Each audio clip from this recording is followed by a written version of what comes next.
Hey guys, it's Sean here from Microbudget Film Lab, and I wanted to talk today about how to have a successful microbudget feature film.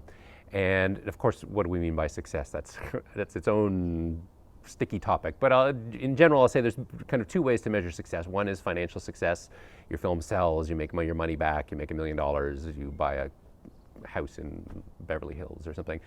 And the second way is sort of more aesthetically, that your film is received and gets plaudits, and that helps you get money to make your next film, or it gives you some critical acclaim, that sort of thing, an aesthetic way. So kind of monetary and aesthetic, and often the two go together. I don't want to say that they're like two poles that are sort of mutually exclusive, but they're kind of the two general ways that we will measure success in terms of a micro-budget film, or any film for that matter.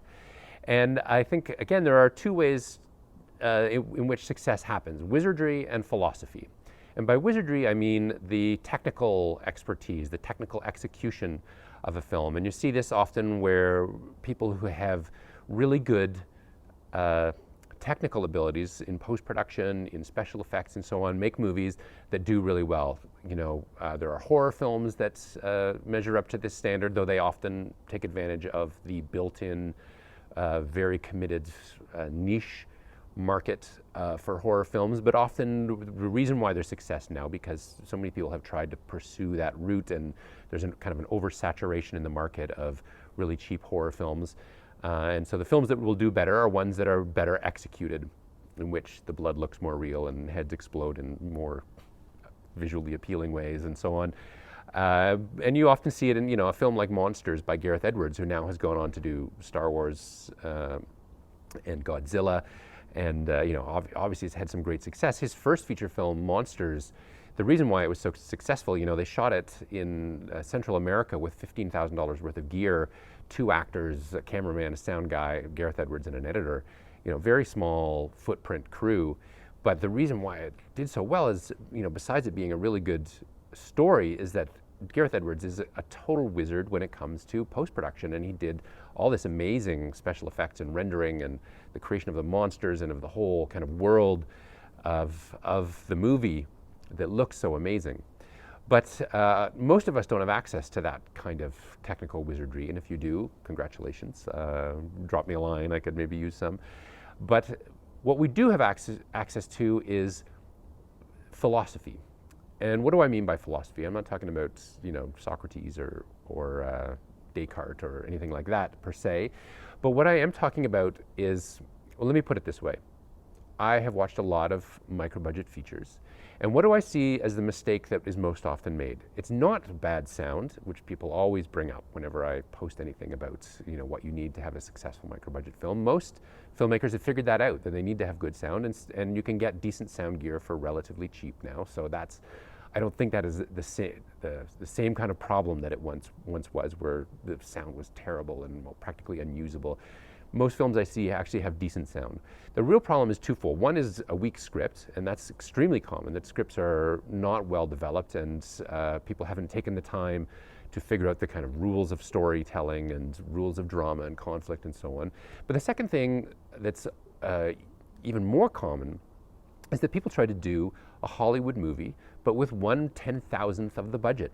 They try to do an action movie, and they try to do a thriller, and they're trying to do an action movie and a thriller that's exactly like a Hollywood action movie or thriller in terms of structure, dramatic structure, storyline, underlying themes, these kinds of things, but with almost no money. And so what ends up happening is because we recognize elements, our eye and our experience is drawn to the thing that is out of the ordinary, which is very common, right? You look at something and you tend to notice the thing that's not normal in terms of your experience. And in this case, what's not normal is that it looks cheesy, because you can't, Hollywood spends tens of millions of dollars when they create an action movie, and they do it really well. They they blow up cars really well. They shoot action scenes really well. They have cranes, they have all helicopters, they have drones, they have like all kinds of stuff, post-production effects and so on, that is simply not accessible to the vast majority of micro-budget filmmakers, unless you're, a gadget wizard and you've built your own crane and have a, whatever. So what you need to do in order to differentiate yourself, for people's mind and eye to be drawn to the thing that's different that you want them to be drawn to. You don't want their eye to be drawn to the fact that your film is cheap. You want it to be drawn to something different. And the way you have to do that is that you need to not try to replicate Hollywood. Don't try to do the thing that Hollywood does best, which is to create conventional, high budget effects kind of movies. Instead, you need to take stories and turn them on their heads. You need to find the thing that's different, and especially in the current, political and historical context, where there's a sense of crisis that exists in the air and a sense of people looking around for something different. You need to take the time to think about, how can I approach this story in a way that is fundamentally different? Look at a film. Monsters is actually a good film we'll go back to, because it has both wizardry, I think, and philosophy. It's a monster movie, but it's not really a monster movie. Really, it's a road movie. The monsters are really the backdrop to a movie about these two people who are kind of lost souls in the world, who go on this journey through the jungle and discover themselves and discover the power of their friendship with each other. And so in some senses, it's this kind of quiet road movie between these two people, and there happens to be these monsters from outer space. And so it's twisted the genre in a way which makes it appealing. Or a film that's even, less money. Monsters had a lot of post-production effects, but less post-production effects. A movie like Primer, which has made the career of Shane Carruth. I mean, he waited 7 years to make his second film, but it did extremely well, Upstream Color. And both films are extremely heady, intellectual stories. He hasn't tried to repeat, Primer is a science fiction about time travel, but they only travel back in time like a half a day and try to take advantage of the knowledge of what's going to happen over the course of the day in order to enrich themselves. But it's an extremely intellectual movie that can be kind of difficult to follow and understand the way people are moving around in time and crossing each other's timelines and so on. Upstream Color is really intellectual and surreal. It's hard to follow what's going on, the life cycle of this organism that passes through people and is related to mind control and empathy with other beings and so on. Very difficult to do. But he's not aiming for, an audience of hundreds of millions of people. He's making a film that he wants to make and that he's passionate about. And so he doesn't feel constrained by the conventions of storytelling. And that's what you need to break. You need to break from the idea that the Hollywood story model and the content and the subject matter and the themes of Hollywood are your palette of colors that you can paint with. You need to push beyond that and turn everything on its head. That's the beauty of making micro-budget films, is that you don't have to recoup $100 million. You can take risks. You can push out there, and the films that take risks are the ones that are remembered and the ones that allow their filmmakers to be successful, and are the ones that develop their skills as filmmakers. And that's what you want. Mumblecore films did really well because they were unstructured, very personal, kind of very talky, poorly shot in many ways, messy stories about young 20-somethings, primarily white people, but that was the audience, kind of young white hipsters, and it was unabashedly so about the kinds of existential drama that they faced in their life. And that's the kind of thing that you want to orient to, not white hipsters, but the idea of like just unabashedly pursuing your experience and your fantasies and your audience without reference to what you should be doing according to the Hollywood models. Don't try to make, a cheap version of a thriller.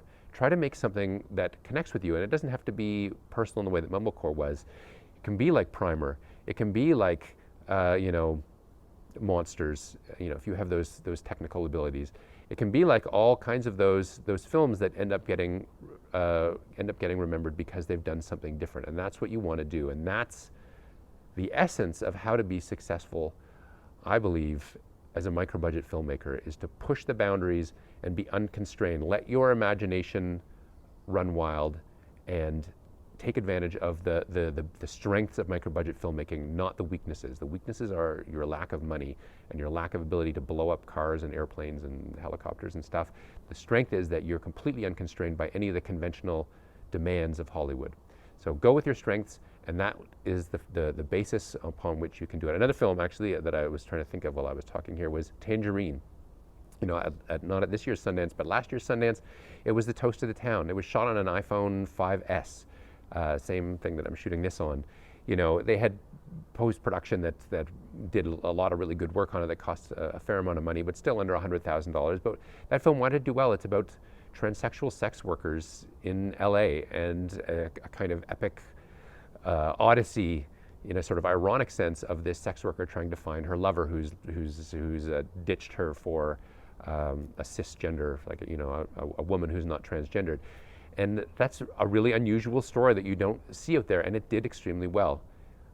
That's the kind of stories you want to remember. Nobody remembers, to be honest with you, the attempts to take on the thriller genre in a very conventional way and were made for $5,000, $10,000, $15,000. People do remember the Bellflowers, they remember the Tangerines, they remember the Primers. You want to be remembered. You don't want to just make movies that are forgotten 2 weeks later and maybe make your money back, but don't help you advance your career. So that would be my suggestion, how to have a successful micro-budget feature.